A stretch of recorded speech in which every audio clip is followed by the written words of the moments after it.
Turn our attention to boxing this lunchtime.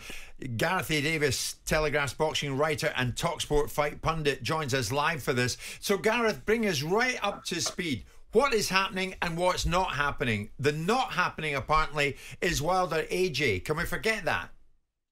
I don't know if we can forget it completely. They'll look for a route for AJ to have a big fight in the next 2 to 3 months. But for now, the Saudi Arabian group they're dealing with can't put a fight of that magnitude on, because I think the other group, basically the Saudi Arabian Entertainment Ministry, who are running Riyadh season, have become the all-powerful promoters over there, if you like. Well, they're not the promoters, they're the people facilitating it with huge, almost unprecedented funding in the manner that the casinos in Las Vegas used to do with site fees for huge fights. But so why can't they find a space for Wilder AJ? Well, I don't know if there's no space for him, but you've got to look at where he sits now in the heavyweight division. There's a lot of people that would classify him as very as under Deontay Wilder, as under Alexander Usyk, as under Tyson Fury, and also in the rankings under maybe Zhili Zhang now. So he's hovering around the 4 or 5 mark. I think with the news that Fury and Usyk are fighting, that's the fight that everybody wants to see now anyway, because there's almost, it's just an entertainment factor with Wilder and Joshua, unless the WBC get involved and mandate the winner of that as the winner for Fury and Usyk. You see, Simon, I would have thought, thanks Gareth, stay with us. I would have thought, Simon, when you speak to the Saudis and you know what an appetite they've got for it. Look, what do you want? Do you want Usyk Fury and or Wilder AJ? What do you want? They said we'll have them both things. Well, that was the original concept when you had Skills Challenge and people of that nature involved in the process. You've got a different dynamic. This is what Frank Warren was talking about all along, and obviously I understood that, but it was his gift to be able to tell people what it meant. Ultimately, the PIF fund has a sports and media proposition that enables money to be flowing through much quicker. Skills Challenge and Prince Khalid and needing to go to various people within the Saudi royal family to get things done is a different dynamic. I think it's a very interesting situation for Anthony Joshua now. Anthony Joshua has to do something significant to put himself in the conversation now. And the only thing he can do significant, and that means accepting the fact that there's not going to be a fight in Saudi for Saudi money, is fight Wilder. Because I think there's a jeopardy here in this for heavyweight boxing in terms of what it looks like after the Fury-Usyk fight. Because if Fury beats Usyk, where does Fury want to go next? I can see Fury at that particular point maybe stepping back and the Joshua-Fury fight never happening. And I think the Fury... I don't agree with that, Simon. I don't agree with that. You don't agree with it? There's too much money. I think, I mean, the points you're making are absolutely valid. And you know, I'm not begging to differ. All I'm saying is I think if Joshua doesn't get beaten or knocked out by the time Fury and Usyk fight, and if Fury beats Usyk, I think he might wait, because Joshua and Fury is still an enormous money fight for this era of heavyweights. I get that, but for whom and to what end?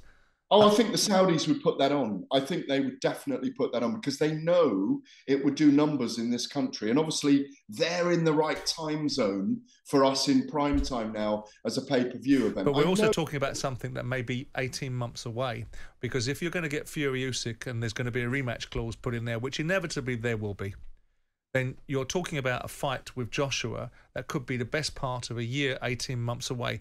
And for Joshua to bring himself to the table, to make himself box office again, because making himself box office by beating Robert Helenius and Jermaine Franklin is not what he's done. But if he goes in the ring against Deontay Wilder, knocks him out in 2 or 3 rounds, which is a possibility, then the Fury-Joshua fight becomes a must-see fight again if Fury were to beat Usyk. That's the dynamic I believe. You believe something different. Yeah, I mean, look, lots of things can happen on the chessboard, as we've seen, you know, in the last 6 months, really, that it was almost nailed down that Joshua and Wilder were going to fight, and then different power broking's gone on in the Middle East. As you say, that FIP, Public Investment Fund, worth, I think it's 650 billion. 650 billion, exactly. So these fights, they're not peanuts, but they're not a problem to put on for the Saudis in any way, shape or form. I do think Eddie Hearn's latest remarks, your adversary, Eddie Hearn, who's even said, of course, in the last couple of days, and you would have predicted this, that he said that it was very good for the boxing's ecosystem that Fury and Usyk's been announced. But as I think Johnny Nelson was on with you the other night, I don't know when it was recorded, but it was fascinating. And I completely agree with him. We've all been hinting at it for a long time. Where is Joshua mentally? It's something we've talked about for a year. And that's where I don't disagree with you, that he almost needs to roll the dice to get back into the big picture. He does, yeah.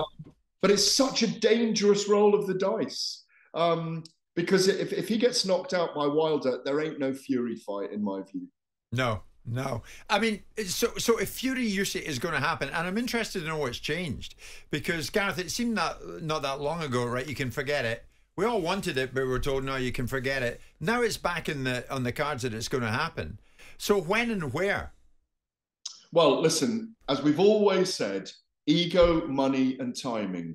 Money and timing are stacking up here. The ego's irrelevant right now because Fury's getting his fight with Francis Ngannou, enormous amounts of money. It's a must-win for him. He's obviously a massive favourite. I don't think it'll be late December. I think it's more likely to be January, mid-January. It may even be at the end of the Riyadh season in March if they choose to do it then. And as Simon rightly says, there is a rematch clause, which would take us probably to the beginning of the Riyadh season in October next year for that rematch, if one is required.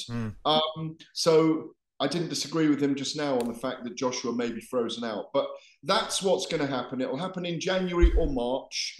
The dates aren't yet decided. I doubt very much, given that Fury and Ngannou is only a couple of, or month away now, isn't it, really, in Riyadh, October the 28th. They'll wait till the Monday after that to confirm when the Usyk-Fury fight is. Of course, and Fury, Gareth, thanks for that. Fury, Simon's got to get through Ngannou. Well, he will get through Ngannou, and I don't think there's any doubt of that. But this is what Frank was talking about. All the background noise, he's not my adversary, Eddie Hearn. The only difference that we fundamentally have is over his handling over Conor Benn. Right? That's the fundamental difference that we have. Right? But the issue is now is that Frank has done what he said he was going to do. Because I've been on his back for weeks about this, what I think is a poor fight with Ngannou, and about the gateway into this situation. He's now signed the deal with Tyson Fury. It'll be interesting because I do think that the Fury-Joshua fight is still an interesting fight, dependent upon what Joshua does, not what Fury does. Yeah. Because Fury has no reason to fight Joshua. If Joshua doesn't do something meaningful, there's no reason for him to fight Joshua. And clearly, Eddie Hearn, whether people take this as some sort of bias, has no ability to deliver a deal in Saudi Arabia. Whereas Frank Warren and Queensberry seem to have done precisely that. Okay. So it's interesting. So the next thing we want to try and get for you is a date and a place for Fury Usyk. But as we say, probably that won't come our way until Fury's taking care of Ngannou. If he does, all ifs and buts.